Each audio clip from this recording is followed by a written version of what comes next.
Well, dude, I didn't have a culminating event like you experienced, and man, I listen, dude. I'm sorry you went through that, man. There's nobody should have to deal with that, for all the reasons that are so clearly understood.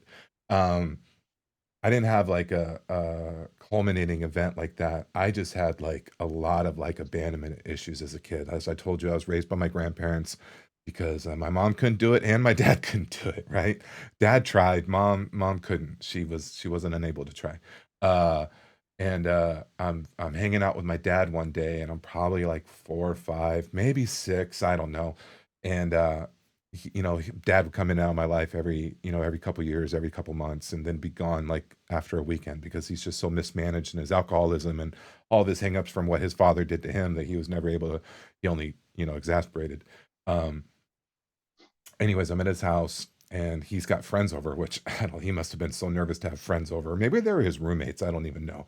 But they're in the backyard getting high and I'm in the living room just fucking nervous and stressed out. And I had decided the thing to do would be to go in the kitchen and just kill the box of KFC they brought for everyone to have dinner that night.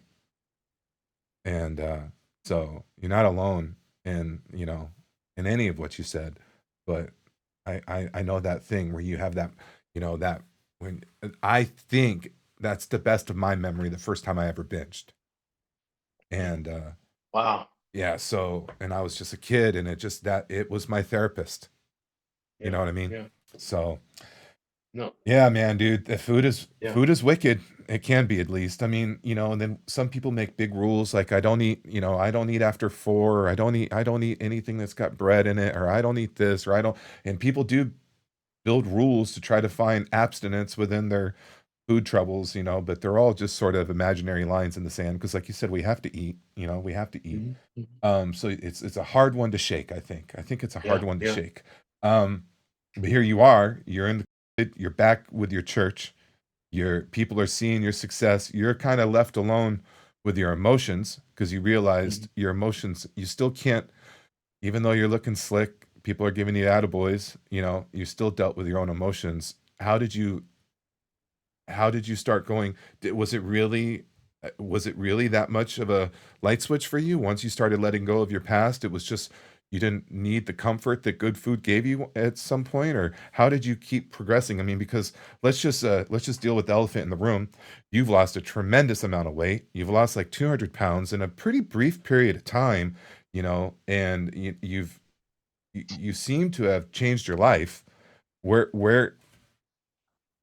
was it that? Was it just letting go of your trauma? Was it, or what was that the beginning of a journey of other discoveries? Where did that go? Um, Honestly, like that. So my coach has a saying, do the work. Yeah. So like we would have a lot of like my coach, he's a breakthrough coach. So his whole thing was like, we can hop on a call, and the goal of my intentions for the call is to just get you to a breakthrough. Hmm. We'll find out what that breakthrough is as I ask you questions about what's going on. Sometimes it was a 20-minute conversation. Sometimes it was a 3-hour conversation. His commitment was, I'm committed to you to get you to a breakthrough before we hang up the phone. So we once we go through the process, then we go through and then talk about it. Like, how did we get here, and what are the steps we take, and how we have this thing called alchemizing your mask, where it's like you have all these things that you hide behind. But when certain things happen, if you alchemize your like if something happens that triggers an insecurity, let's say you get dissed by a girl. Well, what will that do? Well, first thing I'm gonna do is I'm gonna feel embarrassed. Yep, you're gonna feel embarrassed. Then what's happened? Then I'm probably gonna feel sad. Yeah, then what's happened? Then I'm gonna feel mad as hell. Then I'm gonna feel angry. Yeah, that's right. You're gonna want to punch them. Yeah, yeah, yeah. Then what's next? Then I'm gonna just want to. Then I'm gonna hate everybody. Yep. Then I'm gonna isolate. Yep. And then holy shit, I'm gonna create something incredible. Like it's like wait, this space of isolation always led to something great. If there's an So opportunity for so that, isn't there? There certainly is an so opportunity for greatness or demise. 100%. Yeah. So it's like when they say people with the broken hearts are the greatest creators. There's this euphoria you feel when you go through it. You started finding that So outlet his a little bit more, huh? bro. So it was Yeah. like when you start to feel these things, don't run from them, Interesting. run to them. Like Interesting. I'm not promoting anything that's out of the whatever, but I've done a few mushroom trips, Me too. and it's like the greatest breakthroughs I've had have been on mushroom trips in the last few years. Are, But one, please tell but me the more. the big thing that all of our guides have said has been like, don't run from the snake. Like when the Oh, snake wow. comes, run to the mouth. And Wow. so we're like, well, what's the snake? What's the snake? You'll know what the snake is. But the thing is, like, the thing that is the scariest thing that you're seeing, go to it, because that's where your breakthrough is. Mm, Breakthrough is never easy. Breakthrough is never this like, oh, it's generally you've got to go through something tremendously rough that'll shake things up for you to discover what's on the other side.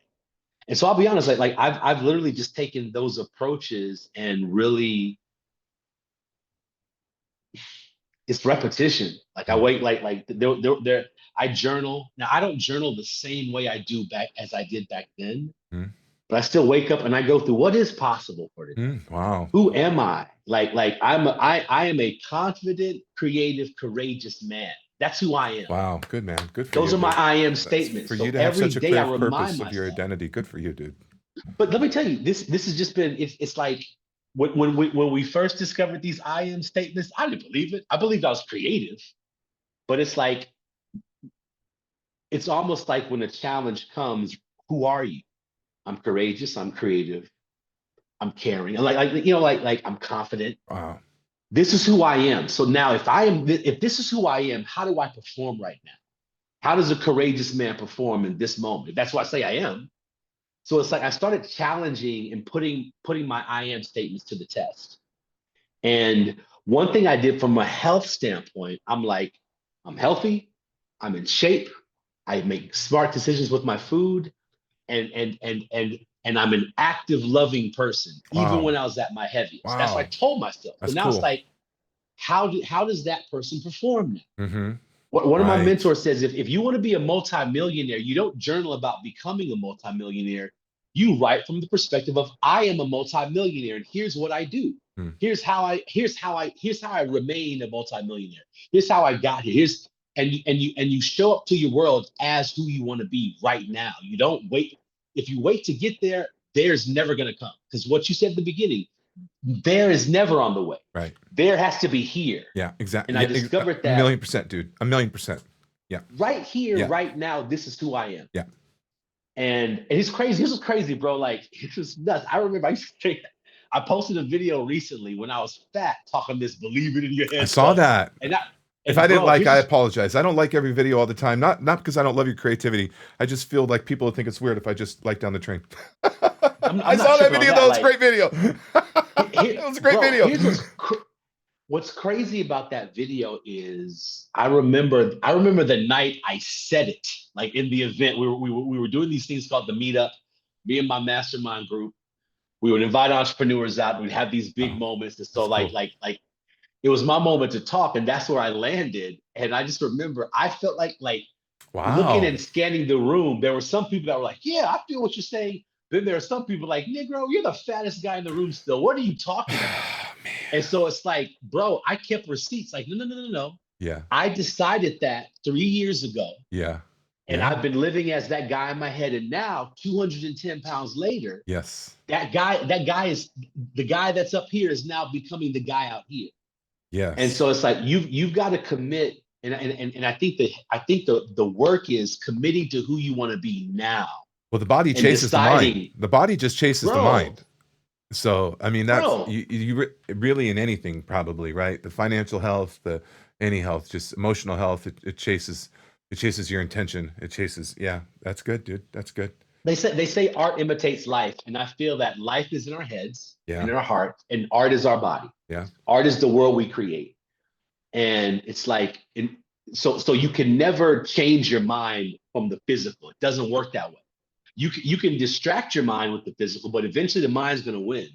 You have to start here, and I'll be honest, that has been go to your ground zero and get some healing, and then decide who you are and be that guy now. Wow. And everything, and I'll be honest, don't look at your watch and don't look at the calendar, because it's not a case of when, because it's gonna happen. It's a case. It is a case of when, from a standpoint of it will happen, but it's not like you can look at the calendar and say this is when it will happen. Nope. Just start doing the work and it's going to happen. And it's like, bro, here's what's crazy. This is what's nuts. To me, like, the more you do it, the more easier it becomes, and the more you like. So right now I'm in this weird phase. I've been going to my same gym for about 2.5 years. Hmm. And when I started at the gym, I was the fattest dude at the gym. Yeah. Fattest guy there, hands Yeah. down. Yeah. Fattest dude, at least during my shift, I'm still usually that guy, but yeah, right? yeah, I've been that guy way, way more in the past. Real Yeah. talk. For the Yeah. morning shifters, I was fat, but I've always been, hey, how are you? Hi, how are you? It Hey, had what's to be going on? nice. Hi, You can't be a rude fat guy. Can't be an right? So it's asshole and a like, fat guy. not at all. And so like my people connection has always been Yeah. A game, You because have to people are be. my thing, Yeah. right? So it's like, but it's funny that, so I've always been this dude there, but now it's like, wait a second, Ercell, you're now that guy that was the Mm. fattest guy. You were, but Wow. not only are you not the fattest guy, respectfully, now you're becoming the guy that, holy shit, are those traps? Are those delts? Good Is your feeling. chest starting to It's a come through? good feeling. Look at those calves. Mm-hmm. And so now there's this thing of like, the other day, the other day I was on a machine. I look over and I make immediate eye contact with this chick, and we're friends. So I walk. I'm like, "You were just checking me out, weren't you?" And she was like, "No." I was like, "No, no, you were," because when I looked over, you were already locked into my eyes, so you were already looking at me. That's great. Well, and I'm like, "Girl, it's cool," because I was looking at you too. It's cool, but it's one of these things where it's like this. Women always complain about, man, men look at us like we're pieces of meat. They're just checking out our bodies. I'll be honest. It felt so incredible to be looked at as a piece of meat. Ain't that the truth? It felt so incredible to be like, oh, you're looking at me because of this and not my personality. Yeah, yeah, yeah. Thank you. Yeah, yeah. I'm sick of it just being my personality. Word. I'm happy Word. that there are some cosmetic I, I benefits to wonder this whole I thing. wonder at what level of occurrence does it start driving you crazy? Because I'll be riding my bicycle on the bike path, and man, the beautiful women will never look at you. They will never look at you because they know you're going to check them out, and they just don't want to be eye gazed for another by Bro, another guy. And I mean, like, dude, if we were at the gym, I'd be checking you out. Everybody gets a look. Everybody gets a look. That's just how human beings exist. And this some of these weird gym stigmas where we're all just supposed to put our head down and look at our shoelaces the whole time. That's just not how life works. I mean, I'm not saying that gives people green lights to leer at anybody. That's creepy. But everybody gets a look. That's just the way it is. Nevertheless, though, almost always, the most attractive women seemingly won't they won't look because I think they're just uncomfortable. And I try to look everybody in the eyes, man, woman, old, young, fat, not fat. I'm trying to, have a human experience out there on the bike path. I always love it when I come up on pedestrians when I'm riding my bike because it's just a nice excuse to slow down for a while. Catch my breath, bro, try to get it together. But I'll tell you, dude, more times than not, the attractive women they won't look back and or they won't look up and make lock eyes because that's what I'm trying to do. I'm not trying to just yeah. leer and stuff like that. But it's just early in this journey, it's probably nice to get and yeah, dude. Every now and then, it's nice to catch a look here. So you have turned into this guy, man, and you've done. And I've only had a handful of these conversations. It hasn't been a ton of them, and as you can see, I'm yeah, pretty rough around the edges. Anyways, so you've turned your life around. You've I mean, clearly you're a creative man. You like speaking. You know the comedian. Like next time we'll talk about your journey as a stand-up, or maybe if we ever talk offline, I'd like to hear about that. But uh, you decide to go. Is it? Am I? You're offering some coaching and assistance for people with this now, aren't you? Is that right? And is that correct? Yeah. Okay. People, yeah. And I'll just want to say, this seems to be somewhat of a pattern, especially of like obese people that have broke through and have something to share. I mean, like, dude, I have little feuds in my head with all these fitness influencers that have been shredded since they were 12. And they Yeah, just yeah. it's just so easy for them to stay shredded. Not to say that they don't because, losing weight is simple. Stop eating, right? Yeah. That's very simple. But for some of us it's been very hard to Hmm. do. Hmm. It's Yeah. not complicated. I mean, there are nuances that can complex it when you're trying to, elite levels of performance and stuff like that. You're trying to get for a bodybuilding competition or something like that, or you're a sprinter or something, something like that, a sports athlete. But for normal humans, just eat less and you're going to lose weight. That's very simple. Hmm. But for some of us, it's still very hard. And Yeah. you have broken through with that. What's that? How's that? What's that turning into for you as you share what you've learned and what's that been like? And how did you come to that place where you wanted to start sharing what you've learned? Um. Did any of that So, question make sense? no, it made perfect sense. Okay, good. It made absolute perfect sense. I flew out to Denver back in, I want to say October, summertime. So October, me and my team, we went out to Denver, and on the way back, I ended up in the middle seat because we got the tickets literally. No, no, no. I'm sorry. We went to Florida. That's what we went to Florida in like September, and it was one of those things where we literally bought the tickets like 2 days before, so seats were limited.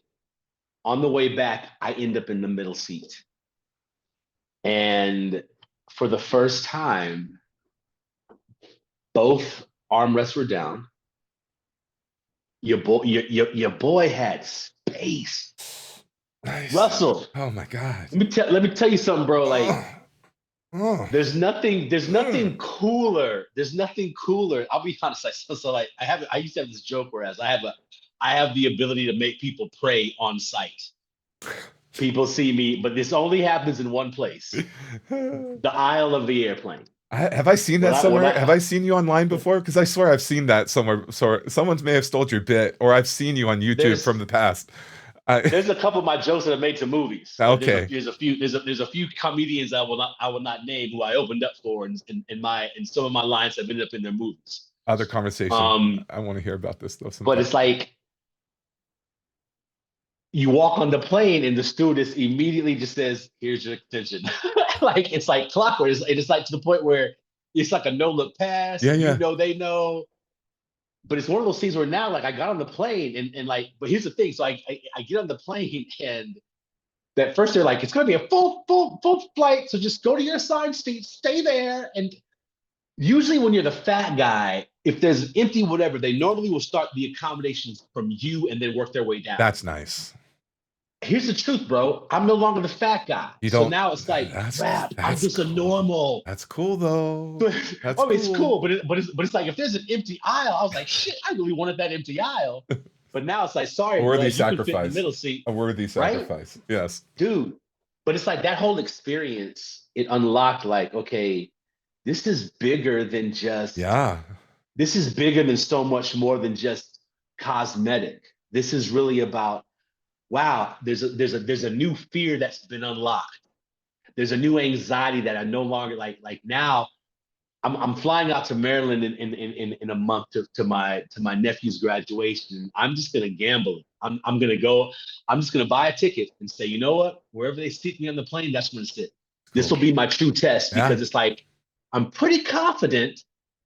There's still some airlines that like 40 pounds ago I wouldn't be able to fit in fully, but now that where I'm at and size wise, I'm like, you know what? I think collectively I'm in any chair right now. So it's like the freedom of wow, imagine like I'll be when I was at my heaviest, bro. If you were like, Urs, let's go out to so and so this new restaurant and try it out. I'm like, cool, let's go. Yeah. I'd hop online and do a Google search and say, what kind of Have to. chairs do they have? Have to. Do the chairs have arms? Yes. Are they high chairs? Yes. You know what I mean? Because How like if big I are those can't booths? fit, How big are those booths? bro. Yeah, totally. And so it's like I remember like I didn't go back to my high school reunion, 25-year Sure. they were honoring our class. I didn't go back because I was like, number one, the plane ride would have been a terrible experience. And Yeah. then I get back there, and I'm still the fat guy. Yeah. It's like That's why I didn't the go to mine. realization, Yeah, that's why I didn't go to bro. mine. So I get it. So it's what has caused me to want to help. It's like, dude, life is low key. This is when I realized there's so much of life I've missed out on. Yeah. This might get, I'm in the shower. I'm showering. This may be 6, 7, 8 months ago. I'm showering. And I'm like, wait a second, what is that? I'm like, what is that? And it's like water is hitting my thighs. Yeah. My junk is getting hit by water. Yeah. And it's like now most normal people, they hop in the shower and they're fully wet. When you're Yeah. 435 pounds, you've got to lift stuff and turn stuff and make sure like you've got to tell the water where to go. Hmm. And so for me, it's like, wow, there's just an experience of life that's just so basic that I haven't gotten to have because of how I've treated myself. Yeah. So my thing is like when I tell folk, I'm like, look, like you can say, oh, I'm gonna go climb Mount Kilimanjaro and blah. That's cool. Yeah. But how about fit on a single mattress and not fall off because your stomach's hanging over? Yeah, dude. Yeah. To me, that's the win that I want people to have. I'm It, like, I just want you to be able to sit in the back seat of a car and not be uncomfortable. to not be intimidated by You know, stairs, bro, to not have to like make an event off of going up a curb. bro, Just get off the couch and have it be simple. To go for a walk with your bro, family. This is life, dude. dude, To your point, I mean, like I, I, a couple things. You brought up early in the conversation the body positivity thing. Like for God's sakes, of course, love yourself. I mean, because you are yep, more than the sum of any one part of your existence. But you're missing out, and you think you're yep, not, and maybe you're not yep, yet because it just like your tab has just not been called yet. But all this mm, damage you're doing, the body chases the mind, and you might not realize it. It will catch up to you. These bad, unhealthy behaviors eventually catch up to you, and you're out of it. So, I mean, I'm sorry. yeah. I That just think this, that's so that did you have an actual like where did that take you? How did you want to like so you're feeling good, you're feeling life like you had a production company. Do you still have the production company? Do you still yeah, do oh, the yeah, yeah, okay, but then you just yeah, said yeah. this is too good. I got to share this with people or what?